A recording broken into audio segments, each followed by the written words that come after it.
Hi, Glenn Phillips with Lake Homes Realty and lakehomes.com. So, escalation clauses when buying a lake home. Is that good or bad?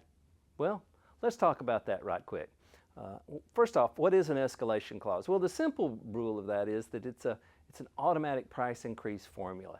And it was very popular, particularly during COVID in an environmental of frenzied buying, where people wanted to not just make an offer and then get beaten and that was it. They didn't get to make a second offer, it was just done. So it was sort of keep your offer to buy a lake home in play. And so you would offer one price with the understanding that if these clauses were accepted, that if someone came in with a higher price, yours would automatically jump some amount. And they could actually stair step on each other. Now, particularly during COVID, this became a lot of work for some of the agents and confusing to me and the sellers because they would get several different bids and they would all have different escalation clauses about what triggered which one when, and it was quite the formula to go through multiple iterations to figure out, did this one really trigger, did it not, did this one trigger two others? So that's very interesting, but it keeps the offer amount competitive beyond just the one amount. These have become less popular since COVID for a variety of reasons. One of them is that it was a lot of work for sellers and their agents, particularly their agents, and they got just kind of disenchanted with it. It's like, you know what? None of us want to deal with this. Make your offer, and instead of staggering along, just make your best offer. Sellers also thought that this was a way that the buyers were trying to keep their bid down when they actually had more money to offer. So they'll often now use phrases of, give us your highest and best offer. So there's been fatigue of this. Also, there are not as many multi-competing bidding offers on properties now where an escalation clause would even make sense for the offer to come in with such a thing. Go ahead and just, we make our pitch, it happens or it doesn't.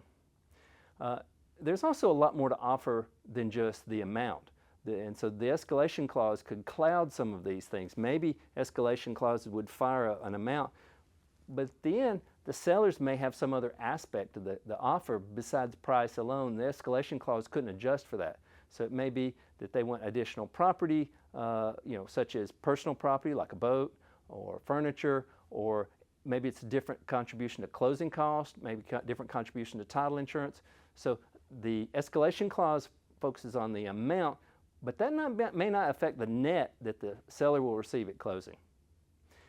Now, if you're thinking of using an escalation clause or not, the popularity of this, as well as the number of sellers who say, I'm not interested in these, don't submit them, I'll exclude your offer, varies by local market. It's very important that you use an expert local lake homes or other lake agent who's expert, who can guide you through what is the current appropriate, really well received. You want your offer to not be rejected immediately, but it may be very welcome that you get such a clause.